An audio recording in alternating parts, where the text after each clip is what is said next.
Hare Hare, Hare Rama, Rama Rama, Hare Hare. Hare Krishna, Krishna Krishna, Hare Hare, Hare Rama, Rama Rama.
Krishna Krishna, Hare Hare, Hare Rama,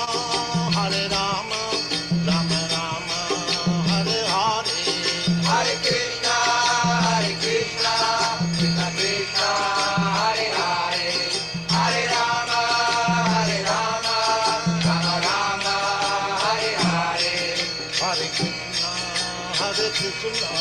Krishna Krishna, Hare Hare, Hare Rama,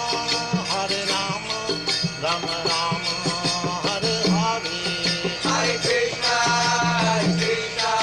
Krishna Krishna, Hare Hare, Hare Rama, Rama Rama, Hare Hare. Hare Krishna, Krishna Krishna, Hare Hare, Hare Rama, Rama Rama, Hare Hare. Hare Krishna, Krishna Krishna, Hare Hare, Hare Rama, Rama Rama, Hare Hare. Hare Krishna, Krishna Krishna, Hare Hare, Hare Rama, Rama Rama, Hare Hare. Hare Krishna, Krishna Krishna, Hare Hare, Hare Rama, Rama Rama, Hare Hare.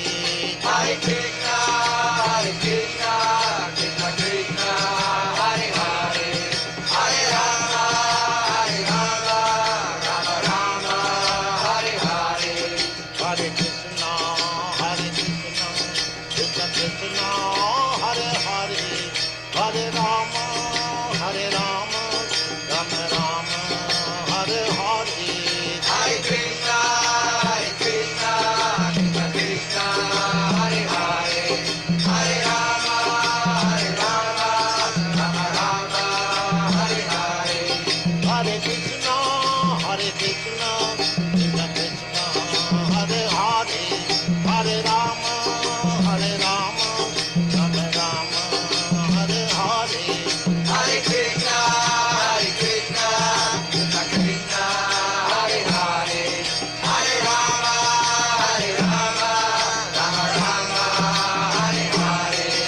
Hare Krishna, Krishna Krishna, Hare Hare, Hare Rama, Rama Rama, Hare Hare. Hare Krishna,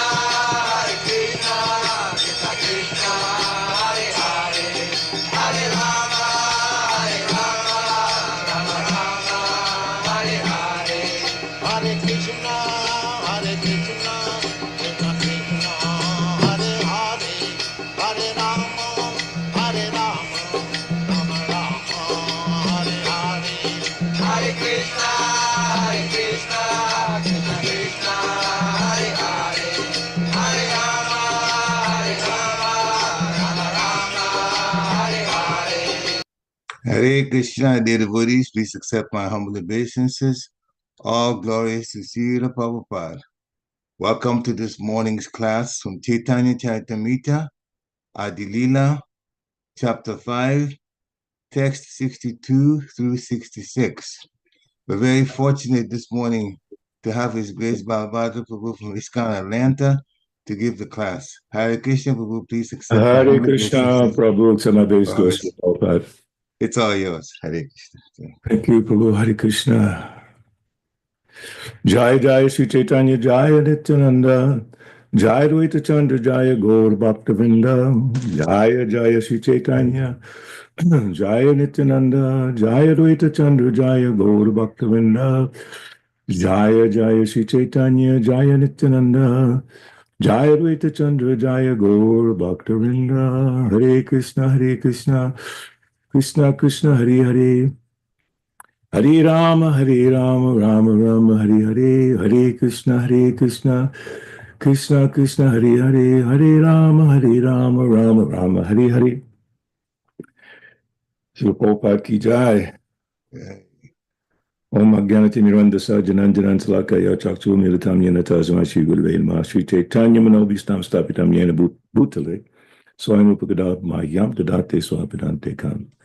Jai Shri Krishna Chaitanya Prabhu Nityananda Shri Advaita Gadadhara Shivasadi Gaur Bhaktavinda. Hare Krishna Krishna Krishna Hare Hare, Hare Ram Ram Hare Hare. So good morning, everyone. Thank you for allowing me to be here with you.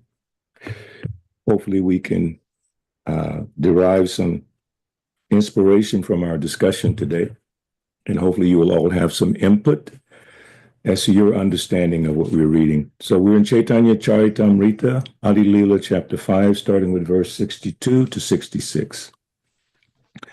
Maya amshe kahitare nimita karan seha na he jate karta he tu narayana.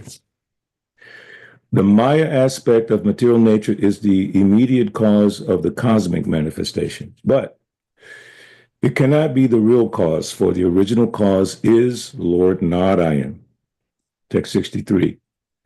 Gatera nimita hetu yaiche kumbhakar taiche jagatera karta purushabhatar. Just as the original cause of an earthen pot is the potter, so the creator of the material world is the first Purusha incarnation, Karana Narvashai Vishnu. Krishna Karta Maya Tanra Karena Sahaya Gatera Karana Chakra Dandadi Upaya. Lord Krishna is the creator, and Maya only helps him as an instrument. Just like the potter's wheel and other instruments, which are the instrumental cause of the pot. So this next verse, some of you can repeat as well. Durahaite purushakare mayate avadan jiva rupa viryatate karena adhan. Preach it. Hare Krishna. Durahate Purusha Kare Mayate Avadana Jivarupa Viryatate Karena Adana. Hare Krishna. Hare Krishna. Durahate Purusha Kare Mayete Avadana Jiva Rupa Viryatate Karena Hadhana. Hare Krishna. I recognize that voice. Hare Krishna Prabhu. Please accept my humble obeisances, O Grace My Prabhupada. voice, Prabhupada. Next, anyone else? Hare Krishna. Durahite purusha kare mayate avadana jiva rupa viryatate karena adhana. Hare Krishna. Hare Krishna. Jackie, you want to try? I think she's on mute. Anyone else? Okay. Translation and purport.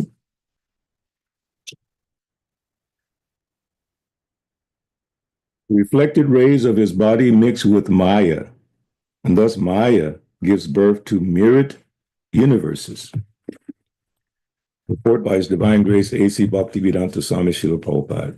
I see Vishnu Prabhu was there. Do you want to chant the verse, Vishnu Prabhu, before we start the purport? If you like. Yes. एक अंगा भाषे करे मायाते मिलन Maya hoite janme tabe brahmanandera gana. So again, the verse, the reflected rays of his body mix with Maya, and thus Maya gives birth to myriad universes. Purport. The Vedic conclusion is that the cosmic manifestation visible to the eyes of the conditioned soul is caused by the absolute truth, the personality of Godhead. Through the exertion of his specific energies, although in the conclusion of atheistic deliberations, this manifested cosmic exhibition is attributed to material nature. The energy of the absolute truth is exhibited in three ways: spiritual, material, and marginal. The absolute truth is identical with his spiritual energy. Only when contacted by the spiritual energy can the material energy work, and the temporary material manifestations thus appear active. In the conditioned state, the living entities of the marginal energy are a mixture of spiritual and material energies. The marginal energy is originally under the control of the spiritual energy, but under the control of the material energy, the living entities have been wandering in forgetfulness within material world since time immemorial. The conditioned state is caused by misuse of the individual independence of the spiritual platform. For this separates the living entity from the association of the spiritual energy. But when the living entity is enlightened by the grace of the Supreme Lord or his pure devotee and becomes inclined to revive his original state of loving service, he is on the most auspicious platform of eternal bliss and knowledge. The marginal jiva or living entity misuses his independence and becomes averse to the eternal service attitude when he independently thinks he is not energy but the energetic. This misconception of his own existence leads him to the attitude of lording it over material nature. Material nature appears to be just the opposite of the spiritual energy.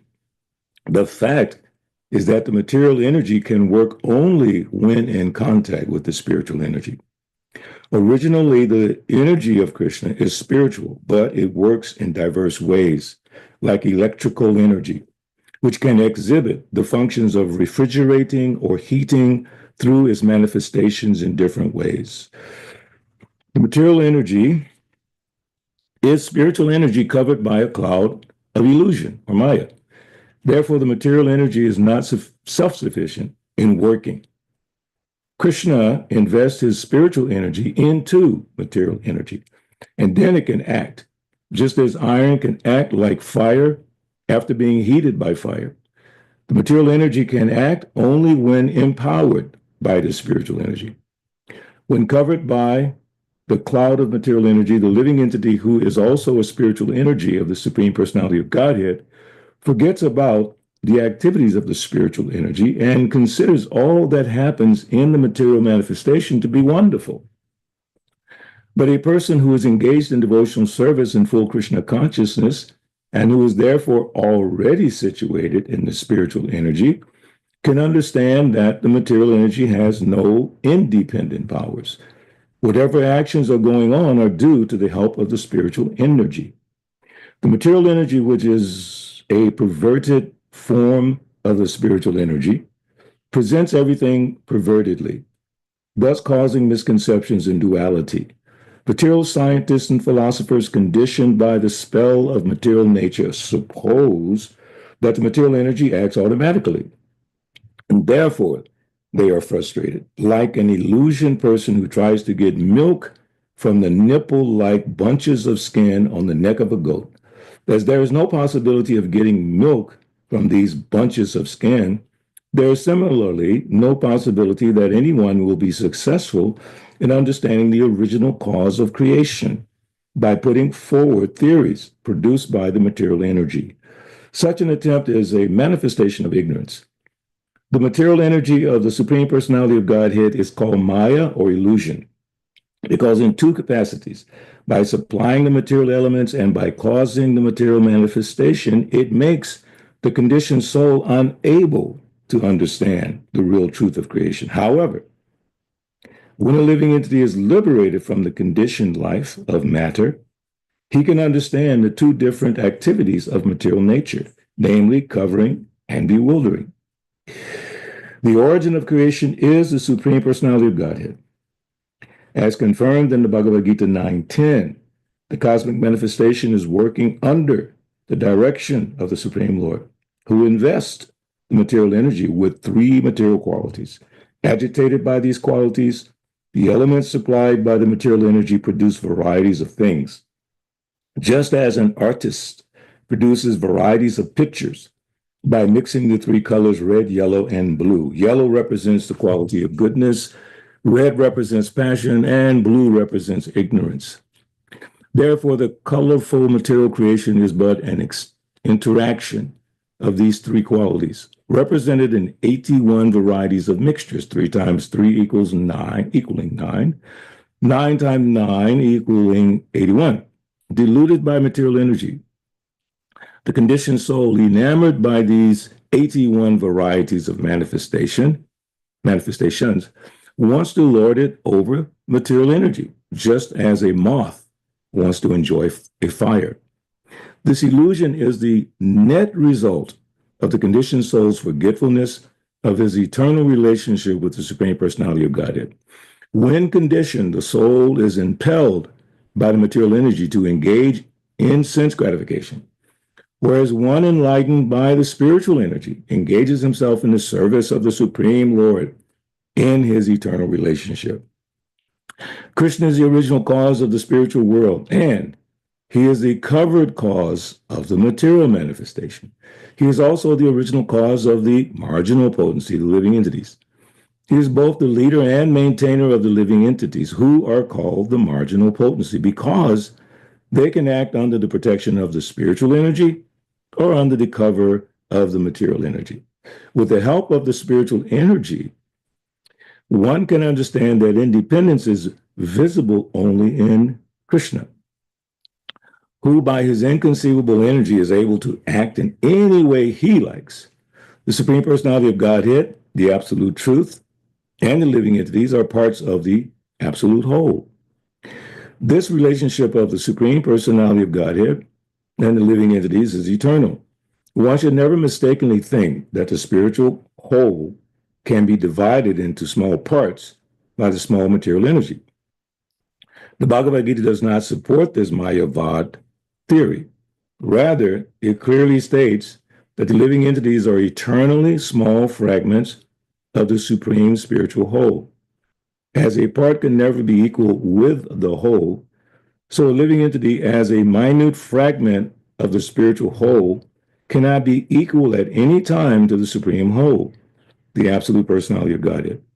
Although the Supreme Lord and the living entities are quantitatively related as a whole in the parts are nevertheless qualitatively one with the whole. Thus, the living entities, although always qualitatively one with the Supreme Lord, are in a relative position. The Supreme Personality of Godhead is the controller of everything, and the living entities are always controlled, either by the spiritual energy or by the material energy. Therefore, a living entity can never become the controller of material or spiritual energies. The natural position of the living being is always as a subordinate to the Supreme Personality of Godhead. When one agrees to act in such a position, he attains perfection in life. But if one rebels against this principle, he is in the conditioned state. Mahavishnupadaya Krishna Bhutale Bhakti Vedanta Swami Namani Namaste Saraswati Deve Gauravana Vicharani Nivishesha Shunyavadi Paschat So very inspiring purport by Srila Prabhupada, given to us by Srila Prabhupada. And there are many, many details here, but I find it very encouraging, assuring, inspiring that Srila Prabhupada practically this whole purport is referencing Bhagavad Gita, actually several verses from Bhagavad Gita. And what that does for me, at least, it gives me a point of reference in trying to understand what could appear to be complicated philosophy, because he's using these terms like the spiritual energy, material energy, marginal energy, so many things there. So one might approach this purport and maybe feel a little confused, like things are not connecting. But in reality, Prabhupada's connecting all these points with Bhagavad Gita, so we can go back to the Bhagavad Gita and take even further guidance. Spiritual energy, material energy, marginal energy, how they work. The Vedic conclusion is that the cosmic manifestation visible to the eyes of the conditioned soul is caused by the absolute truth, the personality of Godhead. So then he gives the example of in many places, the potter and the potter's wheel. And the potter is the actual cause, but the wheel is the instrument. Potter is the cause. Maybe you can't see him because the wheel is doing something, but the wheel is the instrument, the potter is the cause. So material nature is producing all these things, moving, non-moving, planetary systems, living entities, but behind that is the Supreme Personality of Godhead, but not visible to the eyes of the conditioned soul, because we are marginal. And sometimes we are controlled by the spiritual energy, and then sometimes due to our forgetfulness of Krishna or by some desires, we get under the control of material nature. Just like Srila Prabhupada gives the example of the police department. So the police department there's no problem for the normal citizen. They can move freely, they can drive around, they can go here and there, accumulate money, property, fame, fortune, so many things. But the moment they go against the established laws, then the police department, they're sometimes put under that control of the police department. So living entities are sometimes, not all the time, put under the control of the material nature because we're marginal. Sometimes we're controlled by material nature, sometimes controlled by spiritual nature. So the ultimate goal, as Srila Prabhupada uses this word over and over, platform, is to operate from a certain platform. Just like anything in life, if you want to succeed at something, you adopt a certain platform or a certain procedure or certain activities, and you function from there if you want to succeed. So in order to be free from the influence of the material energy, we have to operate from this platform of spiritual activities that protects us from the influence of the material energy, which is very powerful. But then we have to remember, as Prabhupada refers to in one of the verses in Bhagavad Gita, let's see here, chapter 9, text 10, Mayad Yakshena Prakriti, Suyate Sacharacharam, Hetu Na Nena Konteya, Jagad Vipari Vartate. And the verse says, this material nature, which is one of my energies, is working under my direction, O son of Kunti, producing all moving and non-moving beings. Under its rule, this manifestation is created and annihilated again and again. And in the purport, Srila Prabhupada says, because he, meaning the Lord, glances over material nature, there is undoubtedly activity on the part of the Supreme Lord, but he has nothing to do with the manifestation of the material world directly. This example is given in the Smriti, when there is a fragrant flower before someone. So you have to picture that, fragrant flower, beautiful jasmine or gardenia. The fragrance is touched by the smelling power of the person, yet the smelling and the flower are detached from one another. It's a beautiful example. Flower is there, smell is there, but we're detached from one another. So this material nature works under Krishna's control. He's not doing all the work, but it works under his control. Just like other examples that Prabhupada gives, the big man in the factory. Things are all going on by the influence of the big man. And in fact, when the big man comes into the general assembly of the workers, they all become more attentive to their work because the big man is there. So just by his presence, things are happening. Things are getting made. Things are getting built.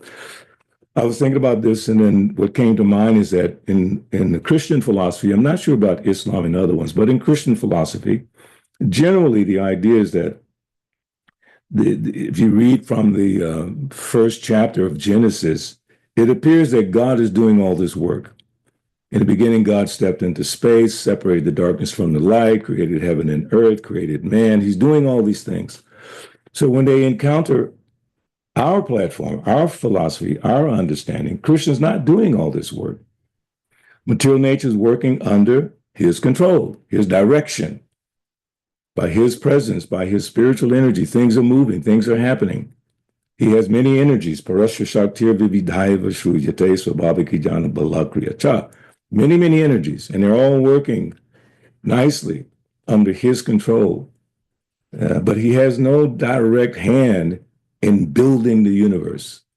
That happens by his deputed representatives like Lord Brahma and various demigods. So remembering this verse in context of what we're reading in the Chaitanya Charitamrita is very, very important, because Prabhupada is explaining to us so nicely that the marginal energy is originally under the control of the spiritual energy, but under the control of the material energy, the living entities have been wandering in forgetfulness within the material world since time immemorial. So the material energy is there, empowered by the Supreme Lord, just like the police department is empowered by the government. And it does its function based on certain rules and regulations, and there's a platform in which they can operate. And then, like, say if you have a platform, some level platform, but if you get off that platform, then it may have some negative reactions. So as long as we function on a certain platform, things should move nicely. So for devotees, because we always like to bring this philosophy in such a way that we can apply it from once we leave this discussion or this meeting. It's almost like Easter Goshti. So from this meeting, from this studying Prabhupada's purports and the verses, we should gain something. We should pick up something that can carry us throughout the day, throughout the week, throughout our lives. Another point we're going to come to is like, what should happen at the end of our life? So working on this platform, which is remembering Krishna. Krishna is everywhere. I was listening to a class on Srimad Bhagavatam from Srila Prabhupada this morning in Los Angeles. And it's a very long class. It's like an hour class. I noticed that the classes in Los Angeles were always longer than the classes in other places. It just seems like that. So at the end, the devotee asked this question to Srila Prabhupada. Very interesting question. Prabhupada was a tiny bit annoyed by it. So they're asking, in the battlefield Kurukshetra, everyone there, according to Vedic philosophy, were liberated. And then the devotee took it another step. He said, in that case, Srila Prabhupada, super soul is in our heart, in everyone's heart. Shouldn't everyone be liberated? And Prabhupada explained it in such a basic, practical way. He said, why just in your heart? Krishna's in every atom. That means Krishna's everywhere. That means if your philosophy, which he's talking to that devotee, is correct, that means everything is liberated because Krishna is everywhere. But then Prabhupada said, but they're not aware of Krishna. And he said in the Kurukshetra battlefield, they were all aware of Krishna. He was right there. They could see him. They could see Krishna. So therefore they were liberated.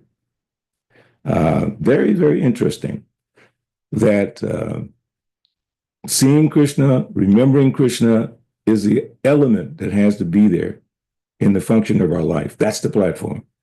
Always remembering Krishna, never forget. Now, someone may not have all the knowledge. So Prabhupada said in reference to that question again, he said, they were liberated to their swarup, to their original positions, which is varied. Not everyone goes to the same platform. You know, we have different levels of liberation. So he explained that very nicely. So if we can successfully, as I mentioned, we're trying to get something from this discussion. If we can successfully maneuver in this world, because it's a complicated place, and always remember Krishna and never forget, then hopefully at the end of our lives, we should be able to go back to Krishna in our original position. So with reference to preparing ourselves for the inevitable leaving this body, I want to share a quote from a lecture, 1966, July, Bhagavad Gita 4:9-11. The example I have several times repeated, just like you put an iron rod in the fire. It becomes warm, warmer, and gradually it becomes red hot. When it's red hot, it is transformed into the nature of fire. It is no longer iron. Similarly, if you constantly remain in Krishna consciousness, you at once transfer yourself to the higher nature of Krishna, and that is your liberation.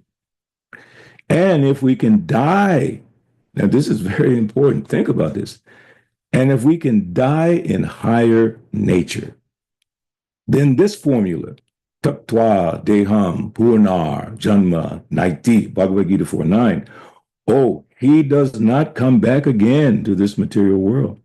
So we shall have to try. So these are words that I love when Prabhupada uses words that you can identify with. As I said, take something from this class. The one word try is so powerful. So we shall have to try. We shall have to practice. And there's another word, try, practice. We all know these words. We apply them in our practical life of work, family, education. Try. We shall have to practice this Krishna consciousness in such a way. Wow. Practice Krishna consciousness in such a way, not just practice Krishna consciousness in such a way that we shall permanently exist in the higher nature. That's how we should practice Krishna consciousness, so we can remain in the higher nature. And if we can die in that higher nature, then our place in the transcendental world is reserved. Such an amazing word, reserved. Just like you go to a concert, you reserve a seat, or you go somewhere, you reserve a seat. So by practicing in the correct nature, our seat in the spiritual world is reserved. That is the whole thing. Now, this next part is a phrase that I love. Prabhupada uses sometimes. He says, in India, there is a common saying. They say, Bhajan koro, pujan koro, morte janle hoy. The meaning is that however you may meditate upon, you may be very great meditator, or you may be a great religionist, or a yogi, or very learned scholar, or whatever you may be, but everything will be tested at the time of your death. How far you have made progress, that will be tested at the time of your death. That is also explained in the Bhagavad Gita, yam yam vapi smaram. He says here, loke tejant ante kalevaram, Bhagavad Gita 8:6. Ante. Ante means at the end, because this body is sure to end. Antavanta ime deha. This body is antavat. It is destined to be ended, as sure as death. But nityas yokta saririna. Saririna means spirit spark, which is occupying this body. That is nitya. That is eternal. So there's a verse I was looking at from the second canto, real quick here. I was only remembering just one line, Ante Narayana Smriti. But leading up to that verse, which is number 6 in the second canto, chapter 1, Chisugu Uvacha, he says, Sukadeva Goswami said, my dear king, your question is glorious because it is very beneficial to all kinds of people. The answer to this question is the prime subject matter for hearing, and it is approved by all transcendentalists. Those persons who are materially engrossed, being blind to knowledge of ultimate truth, have many subject matters for hearing in human society, O Emperor. So let's take that and try to understand, process that. How devotees I'm not talking about karmis or materialistic people, how devotees, to some extent, have allowed themselves to focus on subject matters that really have no value in terms of our ante narayan smriti and what we have to remember at the time of death. It'll keep us into the cycle of material misconceptions. So devotees especially, we have to be careful about our conversations with each other, in public forums, in social media especially, because it's disturbing to see how much time devotees invest in speculating their own opinions about what's happening in ISKCON or what's happening, well, let's stay within ISKCON, and just speculating. Well, how does it relate to your pure devotional service? How does it relate to being prepared at the time of death? So, further on, the lifetime of such an envious householder is passed at night either in sleeping or in sex indulgence, and in the daytime either in making money or maintaining family members. Persons devoid of Atma Tattva do not inquire into the problems of life, being too attached to the fallible soldiers like the body, children, and wife. Although sufficiently experienced, they still do not see their inevitable destruction. This next in text 5, but it's a very famous verse. Tasmad Bharata Sarvatma Bhagavani Sorori. O descendant of King Bharata, one who desires to be free, that should be all of us, okay? And we're trying to encourage others who are not within the Krishna consciousness movement to desire to be free from what? From all miseries. One who desires to be free from all miseries must hear about, glorify, and also remember the personality of Godhead, who is the supersoul, the controller and the savior from all miseries. And then the verse with the last line that I love so much, text number 6, the highest perfection of human life, achieved either by complete knowledge of matter and spirit, by practice of mystic powers, or by perfect discharge of occupational duties, is to remember the personality of Godhead at the end of life. The highest perfection of life, human life, is to remember the personality of Godhead at the end of life. Ante Narayana Smriti. Of course, Smriti means remembering. Ante, at the end, Narayan, Supreme Personality of Godhead. Highest perfection of life. So what do we value most in our life is reflected in how we conduct our lives, how we practice, what we do, what we talk about. Someone may say, well, I don't know if this person is a pure devotee or not. Well, the only way I can know if you are purely absorbed in Krishna consciousness is by what comes out of your mouth or by what you focus on. I have a dear godbrother in Vishnu Gudan knows him very well. Well, my brain just went dead again. Bahujara. Yeah, he was originally in New York and he came and lived with us in Atlanta. He's actually one of my Madanga teachers. So I saw an interview with him a few years ago, and he was describing how he reads 5 hours a day. He's basically kind of retired.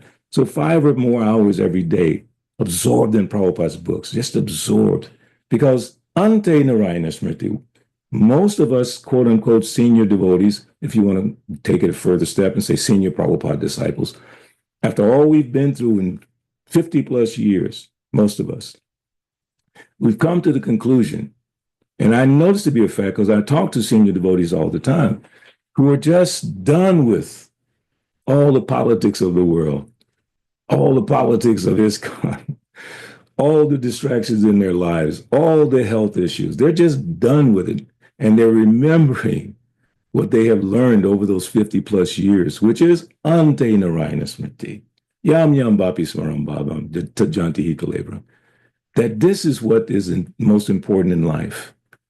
It's not the Facebook or social media. It's not what's really happening in ISKCON. And I don't want to get too deep into the weeds here, but we know there's a lot of discussion about certain things that are happening right now, and everyone's excited to give comments about it. Long dissertations about this particular problem. And then resurrecting the discussion about Bhattacharya and all these things are coming back. And I'm thinking, how is that going to help me at the time of death? But even though I know that, my mind gets attracted to it or sucked into it for a moment. Then I think, wait a minute, what am I doing here? Should I make a comment? Not make a comment? So what is the point? What is the point of commenting about all these things? Even the politics of the United States and the rest of the world, the wars in Ukraine and Russia, President Trump, this, that, on and on and on. Comments and comments and comments. And I'm like, what about Krishna?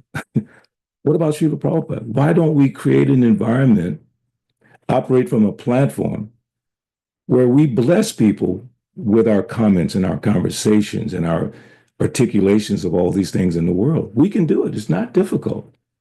It's not difficult. It's called Sankirtan. And all of us who have participated in Sankirtan, specifically book distribution and Harinam, we know the power of those things. But instead, we revert back to pretty much the lowest denominator, which is commentary on material life, which is going to always be a problem. Dukkhalayam ashaspatam, temporary, full of miseries. Obviously, you can go to a jail and you can make all the comments you want about that situation, but that is what that place is for. It's for restricting access to sense gratifications on certain levels. Okay, that's what it's for. The material world is a place where you will be constantly disturbed by material energy. It comes in three forms: Adi Bhautika, Adi Atmika, Adi Daivika. Daivika means the demigods. Constantly, the weather's changing, cold, hot, raining, all those things. Can't change it.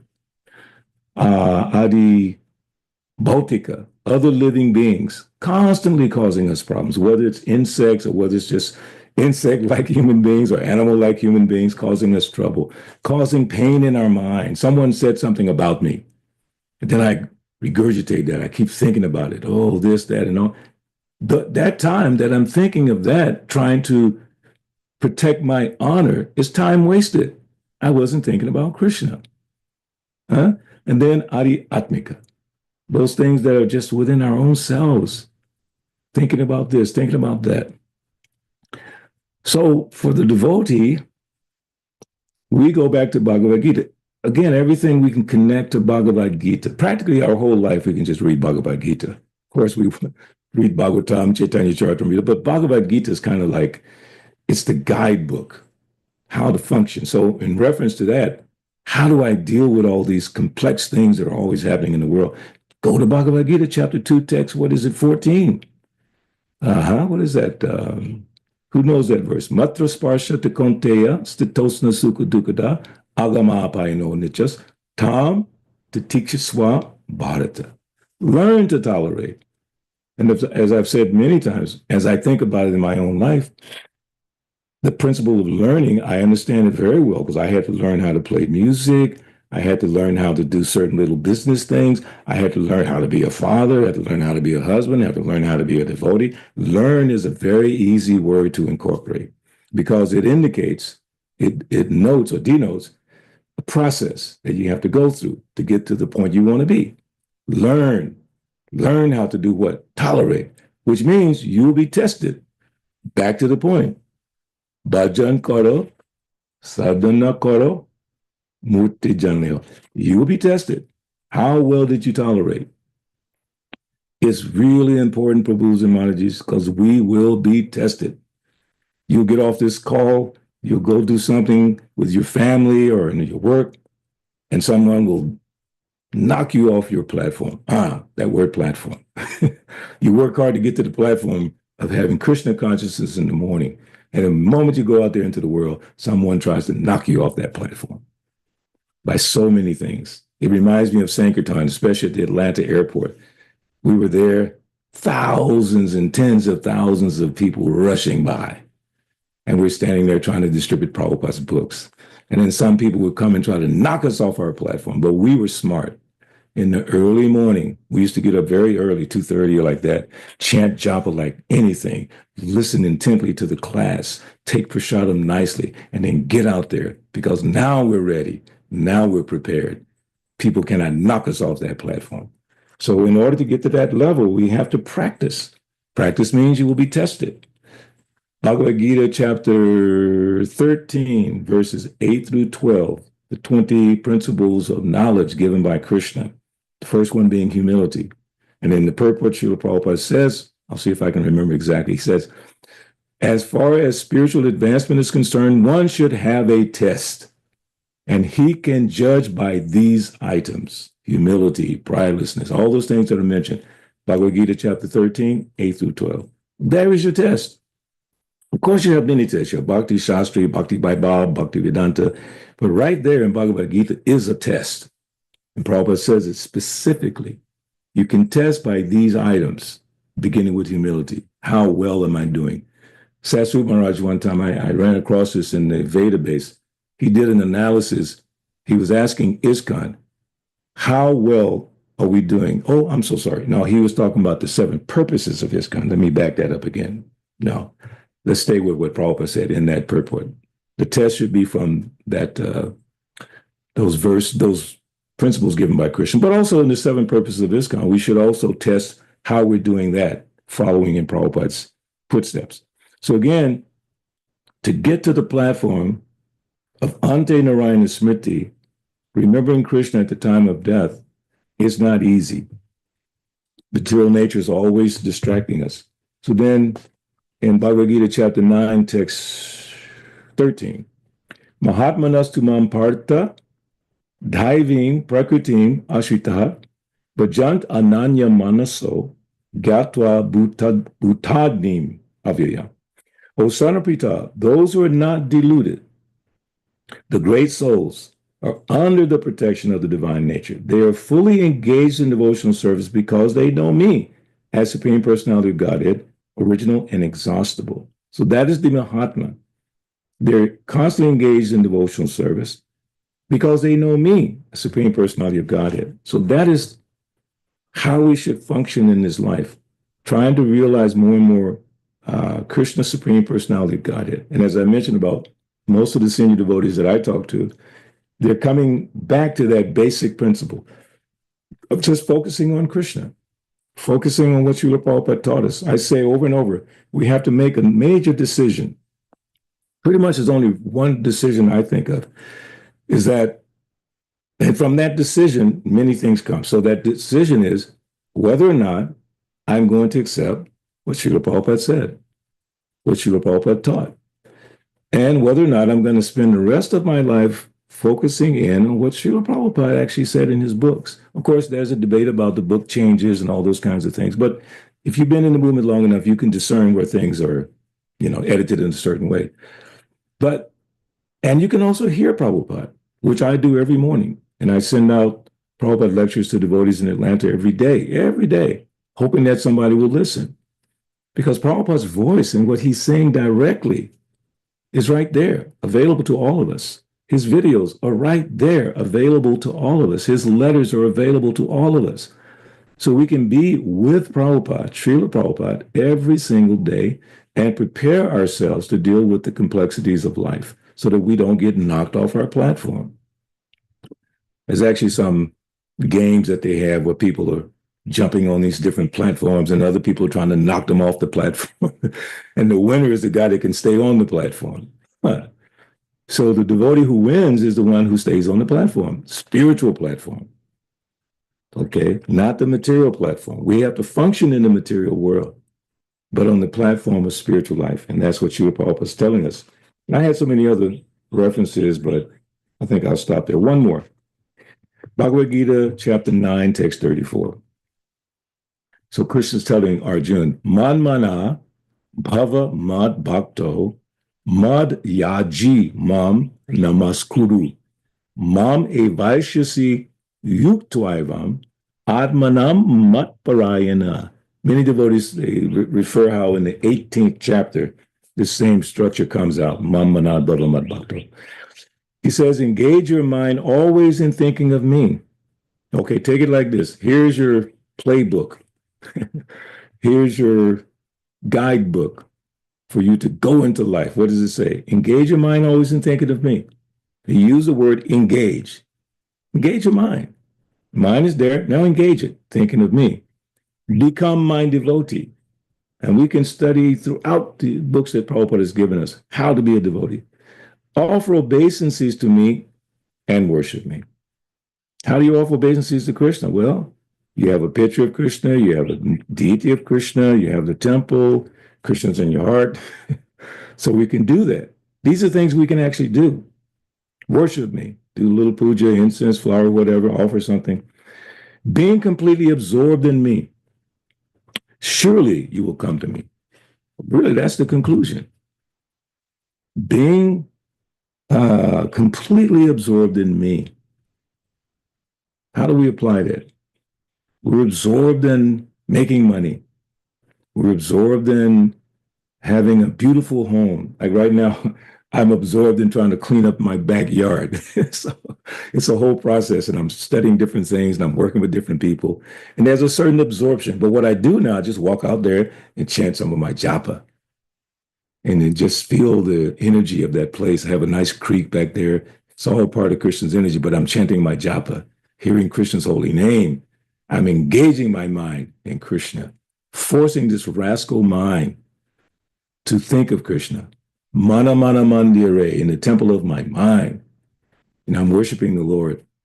Like that Brahmana who offered sweet rice to the Lord in his meditation, because he didn't have the paraphernalia to do it in his meditation. Or like that devotee in Chaitanya Charitamrita, what is his name? He built this road for Lord Chaitanya in his mind. But then the road stopped at one point. So he said, the Lord will not go any further than that point in his mind. Manmanad Bhava Bhakto. We can engage our mind. We know how to do that.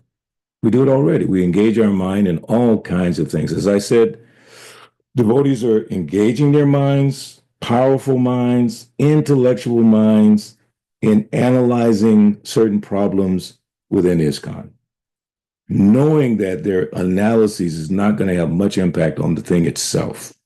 Vacho Begum, we can't control our speaking. We have to talk. We have to say something, have to put it out there. Okay, fine. No problem. But just make sure that the ultimate purpose is to increase your personal remembrance of Krishna and to help others remember Krishna. Not that we want to attract people to our speculations, our opinions, our ideas, unless those opinions, speculations, and ideas can bring them closer to Krishna. It's not that difficult. It's not, as they say, it's not rocket science. The ultimate goal should be to bring ourselves closer to Krishna by what Krishna just said, think of me, engage your mind, and then to help others. This is called guru. The guru is Yare Deke Tare Kara Krishna Upadesh. That he gives Krishna's message everywhere. I saw a nice picture on Facebook of a little girl in Atlanta. I can't think of her name right now. Danvi, I think it's Danya. Yeah, Danya. She's the daughter of Shastrakrit Prabhu, very famous book distributor. So this little girl, they were on the airplane coming back from London to America, and she's distributing books to the flight attendants. And the flight attendants' faces are just lit up like a Christmas tree, like excited, this little girl, boom. Just the other day downtown Atlanta on our Harinam, we have a little boy. His name is Nitai, 2 years old. And now he's learning how to do book distribution. So he just stands there. He follows people with a book in his hand. And then the people turn around, see this little boy, and they just can't help it. They just take the book. Brings them closer to Krishna. So our whole meditation should be how I can improve my Krishna consciousness and how I can, by my activities on the platform of spiritual life, help others. I related this mundane idea to some devotees recently at a class I was giving, that they say in business there's only one question to ask to be successful in business. And that question is, how can I improve upon that which I do every day? So what do we do every day? 16 rounds, following the regular principles, taking Krishna's prasad, serving Krishna, distributing books, preaching, deity worship. How can I improve? How can I make it better? For what purpose? Now in business, you want to make it better so you make more money. So in Krishna consciousness, why would I want to improve my bhakti yoga every day? Why? So I can increase my remembrance of Krishna. So at the time of death, Ante Narayana Smriti, there's a possibility I can remember Krishna. Bhajan karo, pujan karo, murte janle hoy. So at that test, I want to pass that test. So devotees in my position, meaning older, been around for a while in the movement, seem to be coming back to that central point that Prabhupada taught from the very beginning. Always remember Krishna, never forget. Spend your time thinking of Krishna. But I have to work, I have family. Fine. Refer back to Bhagavad Gita. Arjuna hesitated to do what he should have done from the beginning because of mundane calculations. What if I do this, that's going to happen. If I do this, that's going to happen. But he finally came to the conclusion after Krishna educated him, and Krishna told him, you engage in your activity, basically fight and think of me. If it was possible for Arjuna, and that's actually the gold standard, then who should we follow? We should follow Mahajano Yanagata Sapanta, Yajyadacharati Shrestha. We should follow those examples. It is possible to function effectively in the mundane sphere, mundane platform, and simultaneously be Krishna conscious by remembering that everything in the mundane platform is Krishna's. All the energy, all the living entities. What is the other verse? He says, I'm getting to the end. Hang in there just one second. He says, Mamaya Vamsa Jiva Loke, Jiva Bhuta Sanatana, Mana Shastan Indriyani, Prakriti Stani Karsati. That's Bhagavad Gita, chapter 15, text 7. Living entities in this conditioned world are my eternal fragmental parts. Due to conditioned life, they're struggling very hard with the six senses, which include the mind. So all over, living entities are everywhere. Material nature is there, but everything's working under Krishna's control. So we just have to stay focused on the fact that it all comes from Krishna. Living entities are Krishna's eternal fragmental parts. So when we encounter living entities, just remember they're Krishna's parts and parcels. They're not for my purpose of my manipulation for my own sense gratification. My opportunity when I encounter someone is to somehow give them Krishna. Then I've made an investment in my own spiritual future and also in their spiritual future. So let us try to meditate on this. Ante Narayana Smriti, Bhajan Karo, Sadhana Pujan Karo, Janle, Murte Janle Hoy. That we will be tested. Whatever bhajan we've done, whatever puja we've done, it will be tested at the time of our death. So our business is to improve our bhajan, our sadhana, everything, every day. Think how we can make it better, how I can serve Krishna better, how can I serve Prabhupada better, how can I remember Krishna more, how can I help other living entities, like that. Hare Krishna, Krishna Krishna, Hare Hare, Hare Rama, Rama Rama, Hare Hare. Thank you very much. Back to you, Parikshit Prabhu. Thank you very much, Prabhu, for very nice, very insightful class and a reminder that we are going to be tested. So we want to go back and we're sick and tired of the material world, then definitely we have to connect and remember the Lord. And also, as the Lord is so compassionate, use the fact that the Lord's compassion is how to get the other living entities to also begin their path to Godhead. So that's on all of us. That's on all of us. Thank you very much for a wonderful class. So, devotees, please unmute yourself and make comments and ask questions as you like. This is the time to do that. I'm wondering whether Vishnu Prabhu would like to start and make a comment or whatever he wants to do. Hare Krishna. Haribo. Hare Krishna, thank you. Haribo. Still very strong, and you could see that your intensity and appreciation of these points are very, very deep. I appreciate that. Thank you. I was just thinking a couple of things.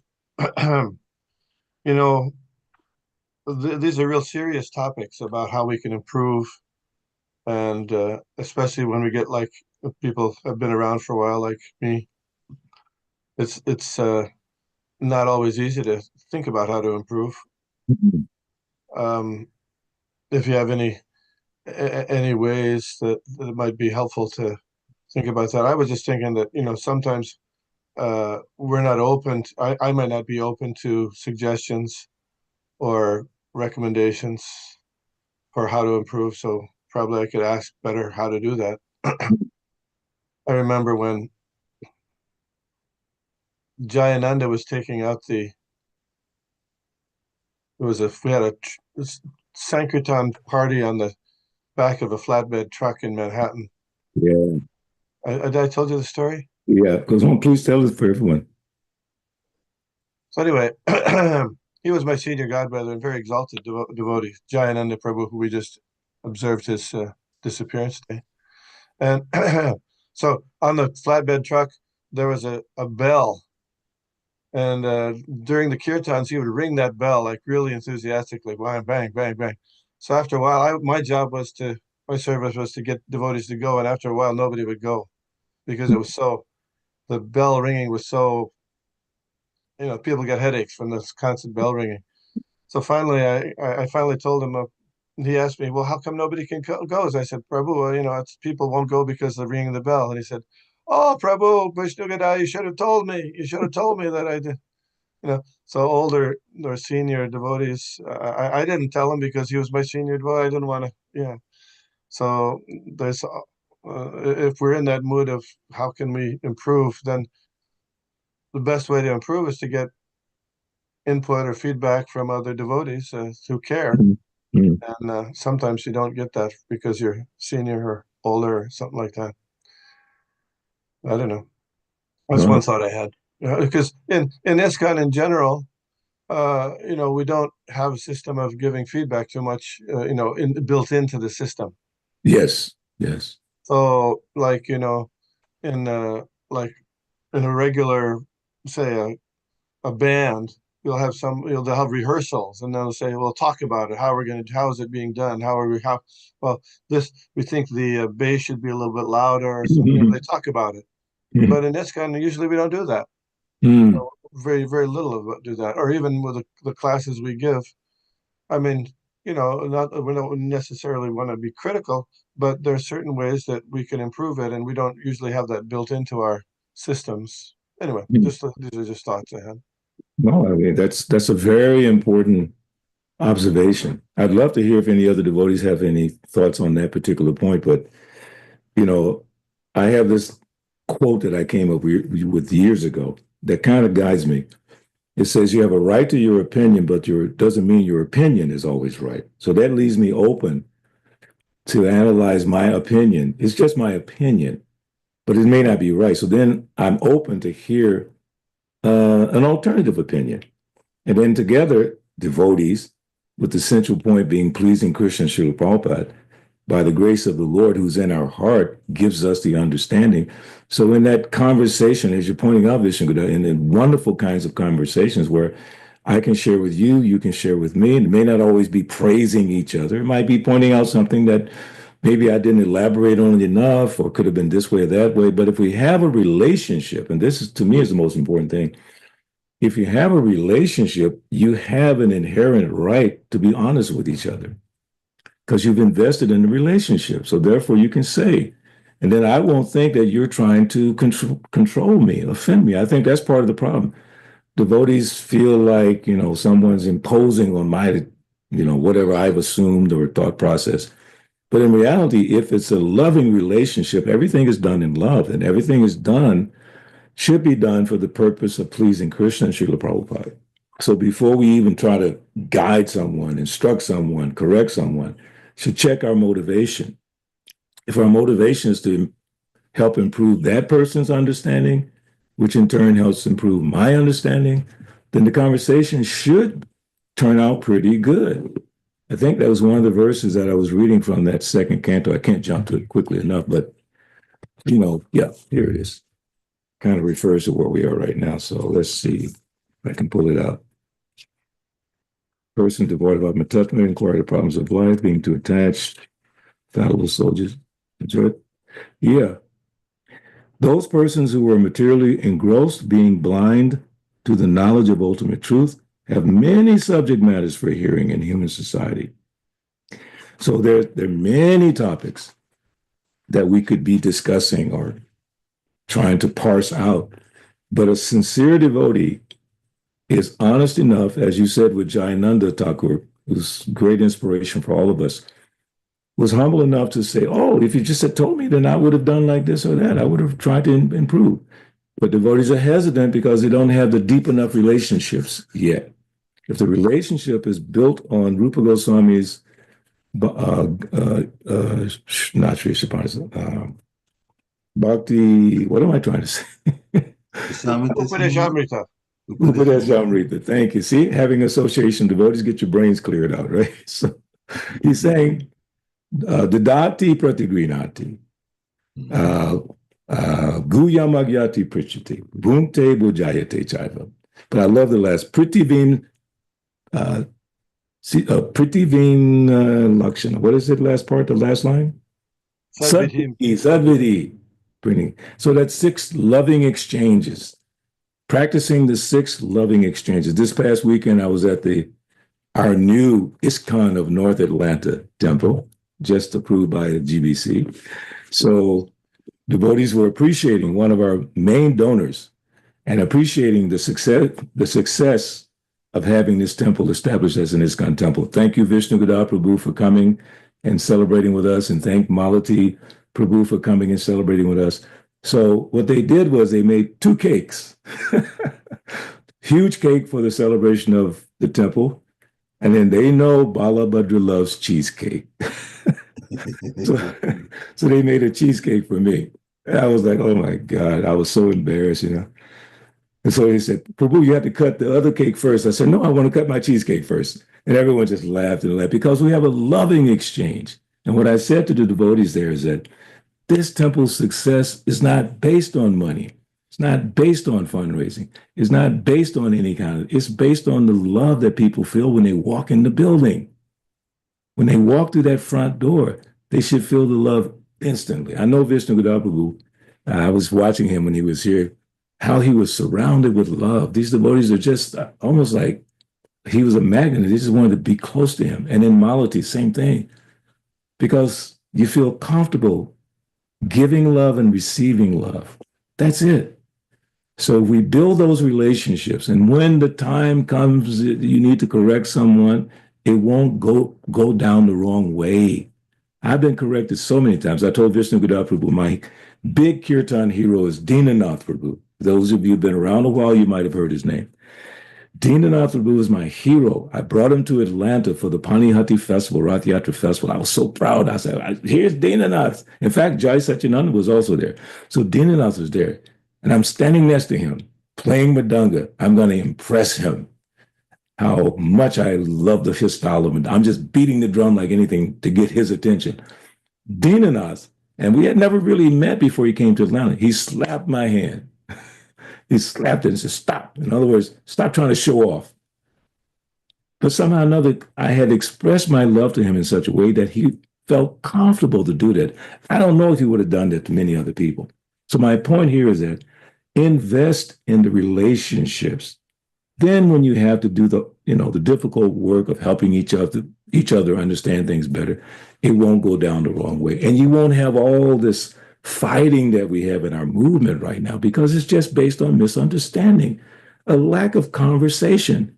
It's a lack of communication. My advice to devotees all the time is sit down and have a conversation like Vishnu was saying. There's no platform. There's something I learned in an online leadership course from Penn State University. And the principle out of 6 weeks of intense discussions and back and forth, the principle was clarification of mutual expectation. That's the key to success in life. Clarification. What do I expect from you? What do you expect from me? But that requires conversation, sitting together. So I pray that devotees start doing more of that instead of speculating on my motive, what I really meant. Just ask me. Ask me, what did I mean by that? What was my intention behind that? And I really feel that that can help. So as Vishnu Gadapu was pointing out, we had a platform. It was called Ishtagosti, where certain things could be discussed. And in fact, I remember reading where Prabhupada liked to see the notes from the Ishtagostis. What was discussed? And how did you answer the questions? It really needs to be there in our International Society of Krishna Consciousness as a platform, as a process where devotees can open their hearts. So frustrating when devotees feel they can't open their hearts. And then when they open their hearts, they either get marginalized, sometimes they even get kicked out because they open their heart. My heart may not, what I'm saying may not be correct, then help me. Help me understand it better. But in order to help me, did you ever give me prasadam? Did we ever sit down and take prasad together like I did with Parikshit on his birthday when we came there that time and we had the nice cakes? You think I forgot? I didn't forget. We had wonderful cakes and how your daughters took care of so nicely. I mean, come on. Like in Philadelphia, Mother Sita's, you all know Sita, her daughter, Anisha, I think it's Anisha. So we went to, it was Vishnu Gadar and myself. We were sitting on the backside of the temple in Delaware at the Kirtan festival that they had. And she came and brought us cold mango drink. I couldn't believe it. So now every time I go to Philly, she finds me and brings me cold mango drink. You think I don't love that child? Yes, yes, yes. But suppose she came, Balabhadra Prabhu, you said something the other day. I don't quite understand. Da, da, da. You think I would reject her? No way, because I won't get my cold mango drink, all right? So we have to invest in our loving relationship. That's my understanding. Hare Krishna. Thank you. Thank you very much. Yeah. You started by talking about the fact that sometimes when somebody is junior, they have something they want to express, but to senior devotee, they feel that they might be offending. And so I know one situation that happened really in real time in Washington, D.C. with two devotees. Bhattacharya Maharaj was giving a lecture. He had returned from his travels, and he was talking about decisions made by the GBC. He was informing some of us about, well, informing some of it to us, what's relevant to us, he was telling his guy. And then one devotee raised a hand and said that, I'm not going to mention names, so somebody you may know him. Maharaj, we've heard what you said, thank you. But I'm feeling that the decisions made by the GBC was not deep enough for us, And so Maharaj is quiet. And with this, the way he finished, then Maharaj literally unloaded on him in front of all of us. Oh, and wow. he said that this is a society that's led you by the hand and all of this time, so much that you've gained from GBC. And right in front of us, you're going to tell that the GBC have not made a decision that is deep enough.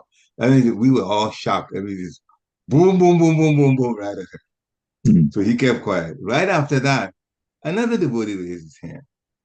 And all right, so he started.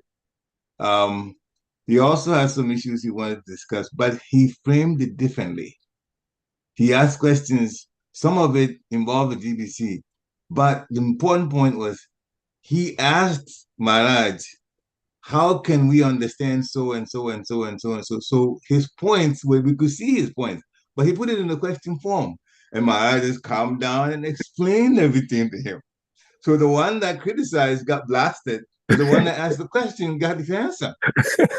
So that's when I learned that if you're a teenage devotee and you got an idea, put it in the question form. If you put it in the question form, then the senior will explain to you, because sometimes the senior knows a bigger picture and you don't know. And so in doing that, and if actually your point is right also, if it's right, the senior devotee will actually admit it and say, it is, But I learned from that day that it's better to ask a question if you're talking to a senior than go over like that. So I just wanted to throw that out there. No, that's beautiful. I love that. Oh boy, we learned that deep. Hare Krishna. Any other final comments? We're past the hour now. Hare Krishna, Prabhu, please accept Hare Krishna, Anasuya, Devi Dasi, Sama Bisgos, Prabhupada. accept my Prabhu as a Prabhupada.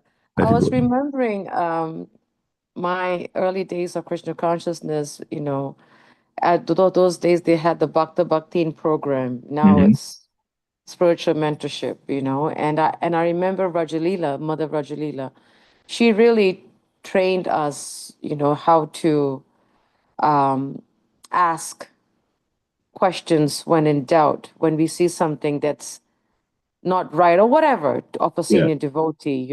Yeah. And I think one point that she not overstressed, but she reiterated over the many years, that I was under her, is also in a relationship is we have to be willing to want to listen, Yeah. and I think that is one big concern of challenge for, for devotees is when we want to express or ask or whatever, we come with the preconceived notion in our minds, Yeah. Yeah. saying, like and then when we come with the preconceived ideas and thoughts, then we don't want to listen. Mm-hmm. And we can just go on and on and on and on. It just gets nowhere because they came with the agenda, and that's the word, with the agenda. So one thing that Rajlila said, that she taught us is, when we see something of a senior devotee being a junior, we should ask, is this the right way to do it? Because this is what I saw in that. And we thought, and she said, and then receive it with a very open mind, and be willing to want to listen for improvement, like what Vishugata Prabhu said, is like, because I think what I am learning and studying is, how much am I listening to want to improve, Yeah. Wow.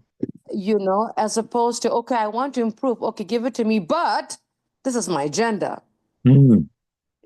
So I was just thinking, am I attached to my ways of thinking? Like I just had a situation, without mentioning names, but I just had a situation over the weekend that I was going back and forth with Prikshit about, and he was, and his points, I could see his points, but my mind was still very troubled Mm. because I'm seeing another point. So I called our GBC, Anutama Prabhu, and I was sharing with him what Prikshit was telling me, and I was sharing with him what are my concerns. And I said, how can we improve the situation? And he literally made it so much lighter.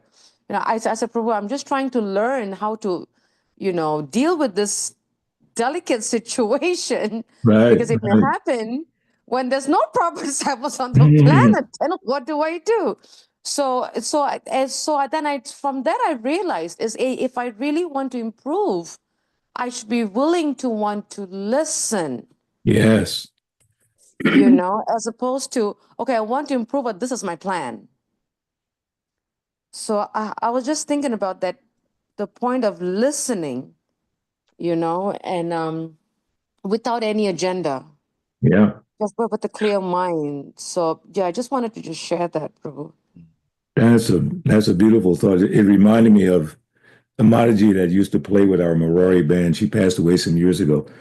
So this was during the time I was president in Atlanta. So she and others had encouraged me to have forums like East Agosis where we can sit down and talk. But she gave us a principle to control the flow of that conversation, which is really nice because she had some connection with Native Americans and all that. So she showed us how in a Native American environment, what they do, they sit down and they have a feather. And the person holding the feather gets to speak and nobody can interrupt as long as he's holding the feather. So when that person finishes, the next one wants to speak, give them the feather. And it was like a rule, you cannot interrupt because sometimes we can't wait to interrupt and say what we think. With that feather, you can't. So we should, as Vishnu was saying, have a platform, have a forum. But in that forum, the term that I'm always using is a protected environment to where you can speak your heart and not feel you're going to be ostracized or criticized just because you have a different opinion. We're not all on the same level of understanding because the understanding comes from Krishna commensurate to your level of devotional service. Te sam satyayuktanam bhajatam priti purvakam. How you're serving with love. And Krishna gives us understanding, gives us knowledge. And he's in everyone's heart. From him comes knowledge, remembrance, and forgetfulness. He's right there. So we're all on different levels of practicing Krishna consciousness. We're all getting different realizations. Let's celebrate that. Let's have an environment where we can celebrate our different understandings. Like, I have to find this quote where Prabhupada said, devotees should be like scientists, and scientists do experiments and observations, and then they come together in these forums and they share their papers. They're not all agreeing necessarily, but this is their research. So as we're reading Prabhupada's books and practicing devotional service, we're all getting different kinds of realizations. So why not have a regulated, encouraged environment where we can sit down and share our realizations without being threatened? My realization may be, on the far end of the stick, it might be the Ridvik idea of this or that, or it might be another idea. Why can't we just sit and discuss these things? And also at the end, we may have to lovingly agree to disagree. Prabhupada didn't agree with his godbrothers, and they didn't agree with him, but at the end, he loved his godbrothers. He loved them, but they didn't all agree. So what? In our movement, we might as well get used to it. We're not all going to do the same thing. It's going to be so many varied little things, but can't we just, what was that thing about Rodney King, the LA riots? And Rodney King was famous for saying, can't we all just get along? So in this kind, can't we all just get along, love each other, and assume the best of the person's intentions? Why assume the worst? No, assume the best. So anyway, hopefully I can get off track, but it just made me think about how we should have a platform where we can communicate and respect each other nicely. Thank you very much for very, very, very insightful and wise things, very good wisdom, things that we can learn from. This is, after all, a society that we want to honor Srila Prabhupada and Lord Chaitanya's intention for this planet, the whole Yes. planet. Yes. So we have to get our ducks lined up properly so that we can influence the rest of the world, in a very positive way, so that the Lord will be pleased with us and Guru will be pleased with us. Thank you very much. Any last comments? If not, then we'd like to thank you, Balabhadra Prabhu, thank you, Vishnudev Prabhu, for more input, and thank all the devotees for coming. Hare Krishna. Hare Krishna, Krishna Devata, Vaishnavi Namo Namaha. Haribo. Thank you, Prabhu. Haribo. Want to see you soon. Hare Krishna. Are you coming, Prabhu? You said see you soon. I'm coming to the meeting. Oh, yeah, I forgot. Oh, yeah. I sent the email and I forgot. Hare Krishna. That's all right. It happens.